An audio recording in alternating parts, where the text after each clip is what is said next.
ہاں تو میں یہ عرض کر رہا تھا کہ جو اسلام کو نہیں مانتا نا، اسلام کو، اس کمبخت کو، کمبخت تو نہیں کہنا چاہیے، کہنا تو چاہیے لیکن نہیں کہنا چاہیے، یعنی اس وقت نہیں کہنا چاہیے، اس کمبخت کو یہ معلوم نہیں ہے کہ اچھا کسے کہتے ہیں اور برا کسے کہتے ہیں. تب یہ جو اسلام مخالف لوگ ہیں نا، یہ بیچاروں کی زندگی اچھائی اور برائی کو ان کو یہ نہیں پتا کہ عورتوں کو کپڑے کتنے پہننے چاہیے. آپ ان کی باتیں تو سنو بیٹھ کے، ان کو یہ نہیں پتا کتنے کپڑے خواتین کے لیے، کتنا کپڑے مناسب ہیں. بھائی اسکرٹ پہننا چاہیے، نہیں اسکرٹ نہیں پہننا چاہیے، کوئی زیادہ ہو جاتی ہے، پاکستان ایک اسلامک اسٹیٹ ہے، اس میں اسکرٹ اچھا نہیں لگتا، اس کا مطلب امریکہ میں پہننا چاہیے. پھر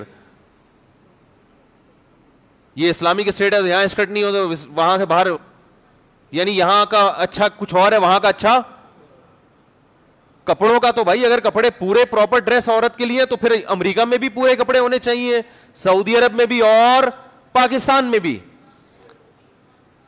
اور اگر آدھے کپڑے پہننا ماڈرن ہونے کی علامت ہے، کوئی خاتون اگر آدھے کپڑے پہننا چاہے تو بھی براڈ مائنڈیڈ بننا چاہیے، تو پھر آدھے کے بجائے اگر پونے پہننا چاہے ہے بھائی تو بالکل وہی حساب ہو گیا کہ نہیں ہو گیا. بھائی اگر آدھے کپڑے پہننا ٹھیک ہے، جیسے کہ لبرل لوگ کہتے ہیں کہ خاتون اگر آدھے کپڑے پہنے ہوئے ہیں تو اس میں کوئی بری بات نہیں ہے، مرد کو چاہیے اپنی آنکھوں کو، اپنی نگاہوں کو نہ گندا ہونے دے. وہ یہ بڑے ڈائلاگ آج کل مارکیٹ میں چل رہے ہیں کہ اصل تو انسان کی سوچ ہوتی ہے. تو اگر اصل انسان کی سوچ ہے تو یہ آدھے کا اگر تکلف نہ کریں اور یہ پونے پہ آ جائیں، تو چونکہ اصل کیا ہے انسان کی سوچ. بھائی واقعی جو آدمی گندا نہ ہو تو وہ تو پورے بغیر کپڑوں کے بھی آئے گی تو وہ کیوں دیکھے گا اس کو، ٹھیک ہے نا. اور جو گندے آدمی ہوتے ہیں وہ پورے کپڑوں میں بھی عورت کو دیکھ رہے ہوتے ہیں. تو جب سوچ ہی ہے تو پھر یہ آدھے کا بھی کیا تکلف. یہ کوئی لبرل آدمی ہے جو اسلام کو نہیں مانتا، وہ بتا سکتا ہے اس کا کیا جواب ہے؟ وہ ساری زندگی اسی کپڑوں کا نہیں ڈیفائن کر سکے گا کہ عورت کو کتنے کپڑے پہننے چاہیے. اس کے پاس اس سوال کا جواب نہیں ہے. آگے تو لاکھوں سوالات اور ہیں زندگی میں، تو 10 لاکھوں موقع پر انسان کو سوال کی ضرورت پڑتی ہے کہ یہ اچھا ہے یا برا ہے. یہ مسائل تو اسلام نے 1400 سال پہلے حل کر دیے ہیں. لباس کتنا ہونا چاہیے، آپ کی جو ڈیزائرز ہیں، خواہشات نفسانیہ ہیں، کہاں حلال ہے اور کہاں حرام، اس کی باؤنڈری کیا ہے، یہ سب چیزیں اسلام، بلکہ اسلام سے پہلے جتنے آسمانی مذاہب ہیں وہ سب پہلے سے بتا چکے ہیں. یہ محفوظ چونکہ اسلام ہے، اس لیے ہم بات اسلام کی کرتے ہیں. ورنہ جو لبرل لوگ ہیں جو مذہب کو نہیں مانتے، ان کی زندگیاں بیچارے قابل ترس ہیں، ان کو یہی نہیں پتا ہے صحیح کیا ہے غلط کیا ہے. ہمارے ایک جاننے والے بہت ہی لبرل، بہت ہی علماء کے بہت خلاف، یہ سب لوگ سب سے زیادہ چڑھتے کس سے ہیں؟ مولوی کے لفظ سے. اور مولویوں پہ ان کا ایک ہی الزام ہوتا ہے، اور بیچاروں کو کوئی الزام نہیں ملتا. ایک ہی الزام ہوتا ہے، بد اخلاق، اور بعض خواہشات کے الزام لگاتے ہیں کہ شادیاں بہت کرتے ہیں. میں تو آج کل ملحدین کو سنتا ہوں نا، ان کا ایک ہی الزام گھوم پھر کے کہاں آتا ہے؟ شادیاں بہت کرتے ہیں، اور بیچاروں کو کچھ ملتا نہیں ہے. شادیاں بہت کرتے ہیں اور بد اخلاق ہوتے ہیں، بات کرنے کی تمیز نہیں ہے. آپ کے اخلاق صرف میڈیا پہ ہیں، سمجھ رہے ہو نا؟ آپ کے اخلاق کہاں ہیں؟ میڈیا پہ ہوتے ہیں. بات کرنے کی تمیز آپ کو صرف کہاں آتی ہے؟ میڈیا پہ. مولوی سے دیکھو اپنے باپ کے ساتھ کیسے بات کرتا ہے، وہ اپنی ماں کے ساتھ کیسے بات کرتا ہے، اپنی بہنوں کے ساتھ کیسے بات کرتا ہے، اپنی بیوی کے ساتھ کیسے بات کرتا ہے. یہاں دیکھو آپ کے تو یہ ہے ہی نہیں، آپ کے تو باسوں کے ابا ہی نہیں ہیں، تو باپ کے ساتھ سلوک کیسا کرنا آپ کو کیا پتا؟ ماں کو آپ لوگوں نے اولڈ ہوم میں جمع کرایا ہوا ہوتا ہے. میں مانتا ہوں سارے ایسے نہیں ہوتے، لیکن اگر کوئی اچھے ہیں تو وہ اسلامی کلچر کے اثرات کی وجہ سے اچھے ہیں، وہ گورے کی وجہ سے اچھے نہیں ہیں.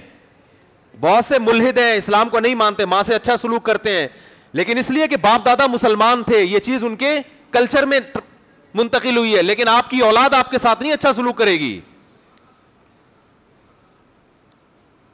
اور رہا یہ مسئلہ شادیاں کرتے ہیں اور یہ لڑکیوں کی جو ہے نا وہ جلدی آج ایک نے ریکارڈ کروایا تھا میرے خلاف کلپ کے، یہ لوگ چھوٹی چھوٹی بچیوں کو شادیوں کی ترغیب دیتے ہیں، چھوٹی چھوٹی بچیوں کو شادیوں کی کیا کرتے ہیں؟ ترغیب دیتے ہیں. بچی جب بالغ ہو جائے تو آپ چھوٹی کہہ رہے ہو. بالغ کا مطلب بلوغت، پہنچ گئی. کہاں؟ اپنی جوانی کو پہنچ گئی. آپ کو یہ بھی نہیں پتا کہ بچی بڑی کب ہوتی ہے چھوٹی کب ہوتی ہے. اس کے پاس بھی آپ کے پاس کوئی کرائٹیریا، کوئی معیار ہے ہی نہیں. آپ یونائٹڈ نیشن سے قانون لیتے ہو.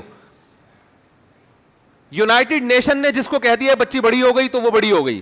اور یاد رکھو بچے کے بڑے اور چھوٹے ہونے میں دنیا میں بہت سارے ملکوں کے قوانین ہیں. کسی ملک میں 16 سال کی لڑکی کو نکاح کی اجازت ہے، ان کے خیال میں 16 سال کی بچی کیا ہو گئی ہے؟ بڑی ہو گئی. کسی ملک میں 18 سال کا ہے، ان کے خیال میں 18 سال کی بچی کیا ہو گئی؟ بڑی ہو. کسی ملک میں 14 سال کا ہے. اس کا مطلب کہ یہ خود آپس میں متفق نہیں ہے. تو اسلام نے جو بات کی ہے نا بچی بڑی کب ہو گئی، اسلام نے کہا جب مینسز شروع ہو گئے. اس کا مطلب وہ لڑکی سے عورت بن گئی ہے، اب وہ بالغ ہو گئی ہے. آپ جو بات کرتے ہیں وہ نیچر کے اگینسٹ. اور جب وہ اس میں مینسز آنا شروع ہو گئے تو اس میں سیکسول ڈیزائرز پیدا ہو گئی ہیں. جب ہو گئی ہیں تو اسلام کہتا ہے نکاح کراؤ. آپ اسے نکاح سے روک کے آپ اس پہ ظلم کر رہے ہو. لیکن آپ نے اپنے ظلم کو عدل کا نام دے دیا اور اسلام کے عدل کو کیا کہہ دیا؟ ظلم قرار دے دیا. تو یہ ان کی ایک بات ہے، گھما گھما کے اسلام کم عمر بچیوں کی شادیوں کی ترغیب دیتا ہے. اسلام کیا کرتا ہے؟ میں سن رہا ہوں نا آج کل ان کو، تو ہر آدمی کا ایک ہی، کم عمر بچیوں پہ ظلم، شادیاں کم عمر بچیوں پہ، اور بیچاروں کو کچھ ملتا ہی نہیں ہے. اسلام نے لڑکی کے بالغ ہونے کے بعد اس کی شادی کی ترغیب دے کے اس پہ ظلم نہیں کیا، بلکہ اس کی خواہشات کا، بولو نا، انتظام کیا کہ اس کی خواہش پوری ہونی چاہیے. یہ ظلم نہیں ہے، یہ عین عدل ہے. اور آپ نے لڑکے کو لڑکے کے ساتھ حرام تعلق رکھنے کی اجازت دے کے نکاح کا دروازہ، بولو نا بھائی، بند کر دیا. عورت ترسے گی آدمی کے لیے، جیسے لوط علیہ السلام کی قوم میں عورتیں ترس رہی تھی کہ کوئی آدمی ہم سے نکاح کرے، اور آدمیوں کو عادت کس کی پڑ چکی تھی؟ آدمیوں کی. تو یہ عورتوں پہ ظلم تھا یا نہیں تھا؟ ایک دوسرے کے لیے قدرت نے بنایا، وہ نہیں مل رہے آپس میں، اس کو عیاشی سے تعبیر کر رہے ہیں. اور جس کے لیے بنایا نہیں اس سے ملنے کو انسانی حقوق اور انسانی آزادی کے نام سے تعبیر کر رہے ہیں. اللہ کا بڑا فضل ہے، اللہ نے ہمیں مسلمان پیدا کر دیا. اللہ کا بڑا فضل ہے، ورنہ ہم بھی آپ کی طرح ہوتے. کیا ہوتے خود سوچ لیں. اللہ کا بڑا فضل، اور اس گند کو ہم حلال کر کے کھا رہے ہوتے. کمال کی بات یہ ہے. تو یہ تو اللہ کا بہت بڑا احسان ہو گیا بھائی، اللہ نے ہمیں مسلم پیدا کر دیا، ہمیں اس آزمائش سے بچا لیا اللہ نے. اب بات آئے گی تو میں بتا دوں، رہا یہ مسئلہ، یہ لوگ کمبخت آدھی بات لیتے ہیں اور اسی کو چلا دیتے ہیں. میرا بیان ایک نے لیا ہے اور اس میں کہا کہ کم عمر بچیوں سے نکاح کی میں ترغیب دے رہا ہوں کہ بچی بالغ ہو جائے فوراً نکاح کرا دیا کرو. اس نے کہا یہ لوگ کم عمر بچیوں کا بڈھے مردوں سے نکاح کرا دیتے ہیں. حالانکہ میں نے اپنے بیان میں ایسی کوئی بات، بولو بھائی، نہیں کی ہے. کس نے اجازت دی ہے کہ ایک نو عمر بچی جو بالغ ہوئی ہے اس کا بڈھے سے نکاح کرا دو؟ اسلام میں اس بات کی بہت ویلیو ہے کہ لڑکی کا نکاح جہاں ہو رہا ہے وہ اس کے ہم پلہ ہونا چاہیے. بعض مرتبہ ایسا ہوتا ہے کہ لڑکی اپنے سے زیادہ عمر کے آدمی سے نکاح پہ راضی ہوتی ہے، وہ بھی اس کا باپ بھی. اس کی وجہ یہ کوئی مجبوری ہوتی ہے. مجبوری کے حکام الگ ہیں اور عام حکام الگ ہیں. اسلامی تاریخ میں چند ہی ایسے واقعات ملیں گے آپ کو. تو اس کی کس نے اجازت دی ہے؟ تو اللیگل ہے. اس پہ تو فقہا نے ناجائز لکھا ہے. اندرون سندھ بعض جگہوں پر ایسے ہوتا ہے کہ نو عمر لڑکی کی شادی زبردستی کر دی جاتی ہے 80 سالہ آدمی سے. ایسے کیسز کے بارے میں فقہا نے لکھا ہے یہ نکاح منعقد ہی نہیں ہوگا، کیونکہ باپ نے بیٹی کا مفاد سامنے نہیں رکھا. تو یہ نکاح کا لدم ہے. ہاں بعض جگہ ایسے ہوتا ہے کہ باپ کو یہ خطرہ ہوتا ہے، حالات ایسے خراب ہو گئے، اسے پتا ہے میں اپنی بیٹی کو ملک ٹوٹ رہا ہے، جنگ چھڑ گئی ہے، ایسے موقع پہ اس کو خطرہ ہوتا ہے کہ عزت کا جنازہ نکل جائے گا اس کا، تو وہ پھر کچھ کمپرومائز کا راستہ اختیار کرتا ہے. یا بعض دفعہ ایک لڑکی کا شوہر اس سے عمر میں زیادہ ہے لیکن اس میں کوالٹیز ایسی ہیں، اس میں ایسی خصوصیات ہیں کہ بھائی وہ زیادہ عمر ہونے کے باوجود لڑکی بھی راضی اور اس کا باپ بھی راضی اس پہ. تو جب راضی ہیں تو آپ کے پیٹ میں تکلیف کیوں ہو رہی ہے؟ تو ایسے خام خام. ایک صاحب نے مجھے کہا وہ مولوی صاحب نے 20 سال کی بچی سے نکاح کر لیا یار، خود 50 سال کے ہیں. میں نے کہا بچی کو بیوقوف بنا کے نکاح کیا تو بالکل غلط کیا. اگر بیوقوف نہیں بنایا, بچی کو اپنے بارے میں پوری ڈیٹیل بتائی, اور لڑکی کے باپ کو بھی, بعض دفعہ بچی کو بیوقوف بنانا آسان ہوتا ہے, وہ کم عمر ہے, تجربہ نہیں ہے, لیکن اس کے ابا اور بھائیوں کو بیوقوف بنانا آسان نہیں ہوتا. اس کے بھائیوں سے بھی ملاقات ہوئی, باپ سے بھی ہوئی, سارے راضی, پورا خاندان. اس کا مطلب ان کے لیے اس سے بہتر رشتہ موجود نہیں تھا. تو میں نے کہا اب جو آپ کو تکلیف ہو رہی ہے نا, وہ اس کی نہیں ہو رہی کہ اس بچی نے زیادہ عمر کے آدمی سے نکاح کیوں, اب تکلیف اس لیے آپ سے کیوں نہیں کیا نکاح اس نے. اب اس کا مطلب اس کے علاوہ کچھ بھی نہیں ہے, آپ کو نہیں مل رہی. کوئی بھی 10 مصلحتیں ہوتی ہیں. دیکھو بہت سے ملحد لوگ ہیں جو اسلام کو نہیں مانتے, لیکن ان کی کمپنی میں داڑھی والے لوگ بھی جاب کر رہے ہیں, حالانکہ ان کو داڑھی بالکل پسند نہیں ہے, لیکن وہ کہتے ہیں یار جو قابلیت اس کے اندر ہے ہماری کمپنی کو ترقی دینے کے لیے, وہ قابلیت بغیر داڑھی والے میں نہیں ہے, یا اس میں نہیں ہے جو مذہب کے مخالف ہو. تو ہم نے اپنے کام کو فوکس کرنا ہے. نکاح میں بھی بہت ساری مصلحتیں ہوتی ہیں. ہمارے نبی صلی اللہ علیہ وسلم نے بعض خواتین سے نکاح اس لیے کیا کہ ان کے والد قبیلے کے سردار تھے. آپ نے اس نیت سے نکاح کر لیا کہ ان کے والد سے رشتہ داری ہوگی اور عرب سے دشمنی میں کمی واقع ہو جائے گی. اس لیے بھی تو نکاح ہوتا ہے. بعض دفعہ اس لیے نکاح ہوتا ہے کہ آپ کے بچے چھوٹے ہیں, آپ کو کوئی میچور خاتون چاہیے اپنے بچے سنبھالنے کے لیے. آپ بڑی عمر کی عورت سے نکاح کرتے ہیں جو میرے بچوں کو سنبھال لے, اس میں آپ کو 20 سال کی نہیں چاہیے ہوتی. تو بہت ساری مصلحتیں ہوتی ہیں. تو جہاں یہ مسئلے مرد دیکھتا ہے کہ میری بہت سی مصلحتیں ہیں, وہاں بعض دفعہ لڑکی اور اس کے باپ بھی دیکھ رہا ہوتا ہے کہ ایک چیز تو میں چھوڑ رہا ہوں, عمر پہ کمپرومائز کر رہا ہوں, لیکن دوسرے بہت سے فائدے مجھے یہاں حاصل ہو رہے ہیں. اب چونکہ آپ کے ہاں چونکہ نکاح کا یہ جو ملحد لوگ ہیں ان کے ہاں نکاح کا سیٹ اپ ہی نہیں ہے, درندوں کی طرح, جانوروں کی طرح جس عورت کو چاہو جب چاہے استعمال کر کے ٹیشو پیپر کی طرح پھینک دو ڈسٹ بن میں, تو آپ کو یہ باتیں سمجھ میں نہیں آئیں گی. تو اتنا زیادہ اسلام کے خلاف پروپیگنڈا ہو رہا ہے, اتنا. اور کمال کی بات یہ کہ جتنا پروپیگنڈا ہوتا ہے الحمدللہ ہمارا ایمان بڑھتا ہے کہ ان بیچاروں کے پاس کوئی ڈھنگ کی کرنے کی بات ہے ہی نہیں.